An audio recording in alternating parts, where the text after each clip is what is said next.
sirnoota duraan darban san keessatti wal gargaaruun aadaa uummata Itoophiyaa yookaan immoo aadaa Oromummaa ta'uun isaa hafee hojiin akka hojiitti fudhatamu hojii karooraan mootummaan qoftiin karoorfatee lafaaf dabree namaafis hojjetamu qofa ture.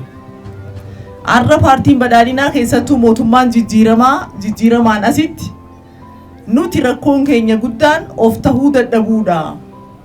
Bakka irraa mucucaanneetti deebinee dhaabbachuutu nurra jiraata.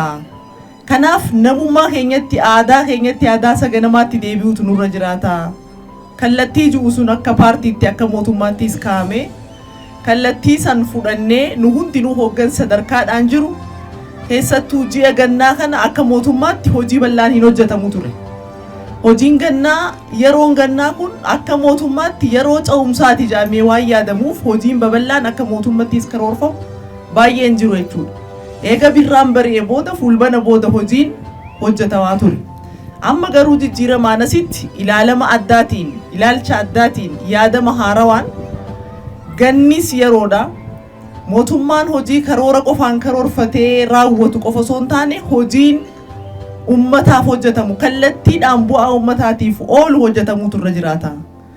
Gannas bonas dabalatee keessattuu hojiilee ummata foolee ka'an keessattuu harka qalleeyyii magaalota keessa jiraatan kana dura harka qalleeyyii jennaan gara baadiyyaa qofarratti laaluu ture. Amma garuu baadiyyaan keessas akkuma harka qalleeyyiin jiru magaalota keenya keessaas harka qalleeyyiin jiranii harka qalleeyyii kanammoo hojiilee kanatti hojjennu qofaan osoo hin taane akka ministeera keenyaatti hojiilee sagantaa gurguddaa bocnee kan akka seeftineetii magaalota kan akka hojii sagantaa bu'uuraalee misooma waliin ga'uu magaalota fi kanaaf kan kana fakkaatan babal'aa hojjetaa jirra. Kun kallattiidhaan jiruuf jireenya keessattuu harka qalleeyyii magaala keessa jiraataniif carraa hojii uumuudhaanis haa ta'u galii dabalataa akka isaan argataniif hojiilee bal'aan hojjetamaa ture jira.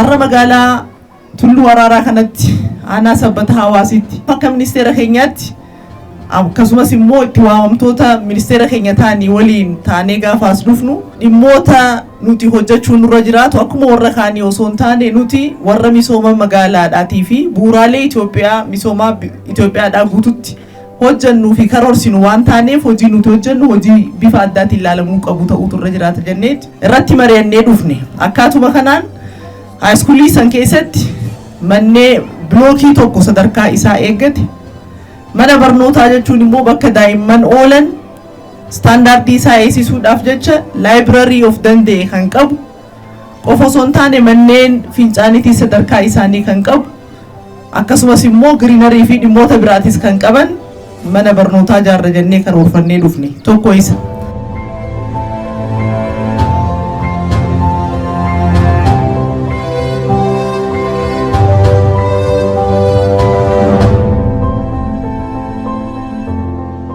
Lammaffaarratti moodela mandaraa hojjannaa jenne. Kuni moodela mandaraa jechuun maal jechuudha? Misoomni magaalaa jechuun karoora irraa jalqabee tarsiimoo isaatirraa jalqabee lafarra gaafa bu'u maal fakkaachuutu irra jiraata. Magaala jechuun immoo namoota taa'anii oomishan qofa osoo hin taane namoota hojjetanii carraa hojii uummatanii galii dabalataa argachuu irra jiraatu. Manneen qofa ijaarree kan dhiisnu osoo hin taane mana abbaa warraa 35 jechuun mana abbaa warraa tokko keessa daa'imni 5 yoo jiraate meeqa jechuun akka danda'amu laaluu dandeenya. Lafti kun lafa bal'aadha, lafa kannataadha. Bulchiinsi godinaatis magaala hojii walii galtee uumuudhaan lafa bal'aa nu kannanii jiranii. Lafa bal'aa kanarratti immoo moodela mandaraa magaalaadhaa maal ta'uun akka irra jiraatu ijaarree yeroo gabaabaa keessatti kan isiniin harkaan geenyu ta'a. Kana jechuun qonna magaalaa karaa baay'ee ammayyaawaa ta'een daandii keessaa sadarkaa isaa eeggateen akkamitti ollummaadhaan namoonni gaafa waliin jiraatan immoo daa'imman walitti bahanii bakki isaanitti taphachuu danda'an dhimmoonni hawaasummaatii fi kanaaf kan kana fakkaatan kan biraatis immoo nama mudataa gaafa san nama mudatu immoo akkamitti waliigalteen uumame lafa kophaatti kenname kanarratti akkamitti tajaajila isaanii bahuu akka danda'anis karaa agarsiisuun hojii gaarii hojjanna jennee as dhufnee jirra.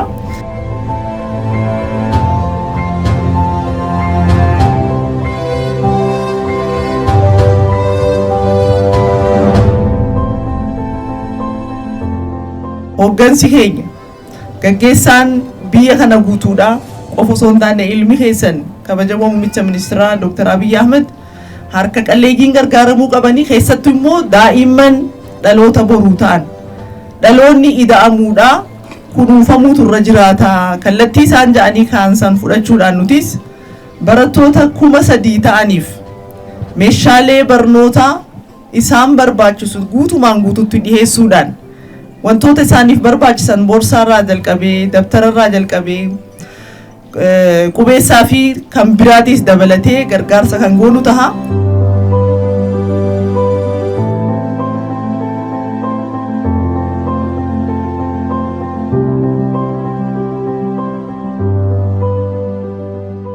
Pirojektoota ammaan hanga ammaa dubbachaa jiru kana keessatti carraa hojii nama 300 ol ta'uuf kallattiidhaan kan uumamu tahee kana qofa osoo hin taane eeraan yookaan immoo bulchiinsi daandii federaalaa namoota 50f leenjii bilisaan kennee leenjii argate kanaan immoo carraa hojii uummatee galii dabalataa lammiin naannoo kanaatti akka argatu asumatti waadaa kan isinii gallu ta'a.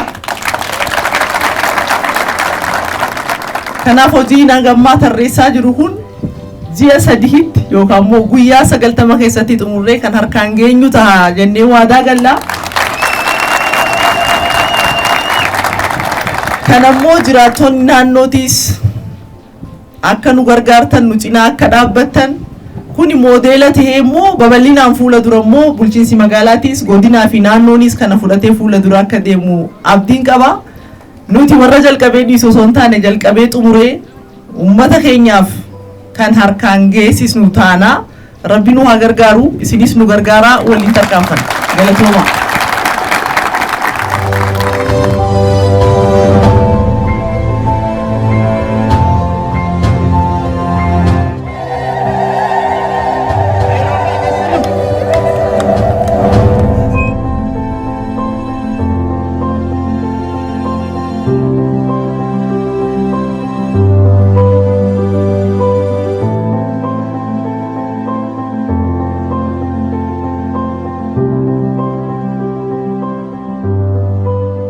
Balita ana sabata hawasitti argamna.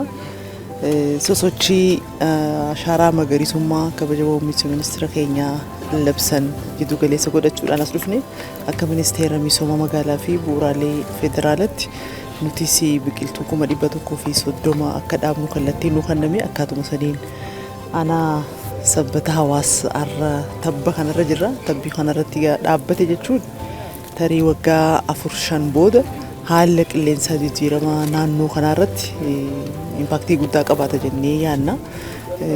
Biqiltuun gaawwaa hunda biqiltuun nyaata, biqiltuun uffata, biqiltuun waa mara haala naannootiifis haa ta'u haala jiruuf jireenya uummataatiifis. Kanaaf naannoo keenya akka duritti akka uumama isaatti deebisuudhaaf sochiin godhamaa jiru kun marsaa 7ffaa fi bara kana ashaaraan magariisummaadha akka biyyaatti sochiin godhamaa jiru torban kana gaa qofa osoo hin taane ji'a kana guutuu nuti akka magaalotattis naannolee adda addaa keessatti bifa wal fakkaataadhaan duulli akkanaa kun gaggeeffamaa jira.